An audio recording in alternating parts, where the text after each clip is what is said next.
Welcome to this video.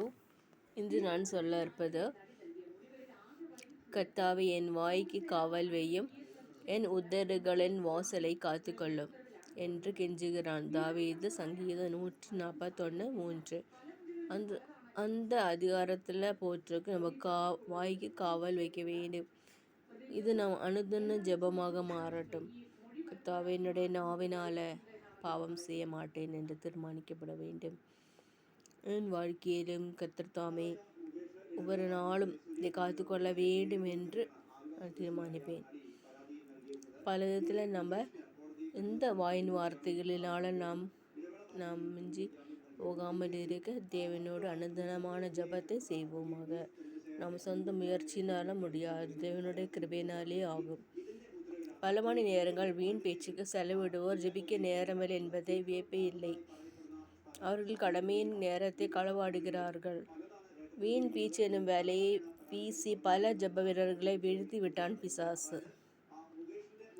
நெகேமியா 6:23 சொல்லுகிறது, பல தந்திரங்களை அவனது சத்துருக்கள் கையாடி பார்த்தனர், ஆனாலும் நெகேமியாவின் பணியை தடுக்க முடியவில்லை. உடனே நெகேமியாவுக்கு ஆள் அனுப்பி, நம் ஓனோ பள்ளத்தாக்கில் இருக்கிற கிராமங்கள் ஒன்றில் ஒருவரை ஒருவர் கண்டு பேசுவோம் வாருங்கள் என்று கூப்பிட்டார்கள். நமது ஜப வாழ்விற்கு வரும் பொல்லாங்கு இது. இதை நாம் அடையாளம் கண்டு கொண்டால், நான் பெரிய வேலையை செய்கிறேன், நான் வீண் பேச்சு பேச வர முடியாது, இப்படி அதிகம் பேசுவதால் என் ஜப வாழ்வு மெனக்கெட்டு போவானேன் என்று சொல்லி நெகேமியாவை போல நாமும் வெற்றி எடுப்போம். அதிகமாக பேச மாட்டேன் நெகேமியா தீர்மானம் எடுத்தார். வீண் பேச்சுக்கு போகமாட்டார். வீண் பேச்சுக்கு இடம் கொடுக்காதீர்கள். தேவனுக்கு பயப்படுகிறவன் தேவையற்ற பேச்சுக்கு விலகி இருப்பான். கர்த்தாவே, என் வாயின் வார்த்தைகளும் என் இருதயத்தின் தியானமும் உமது சமூகத்தில் பிரீதியாக இருப்பதாக என்று ஜெபியுங்கள். சங்கீதம் 19:14. ஆகவே இந்த குறிப்பின்றி நான் கூறுகிறேன், நாளைக்கு அடுத்ததை நான் கூறுகிறேன்.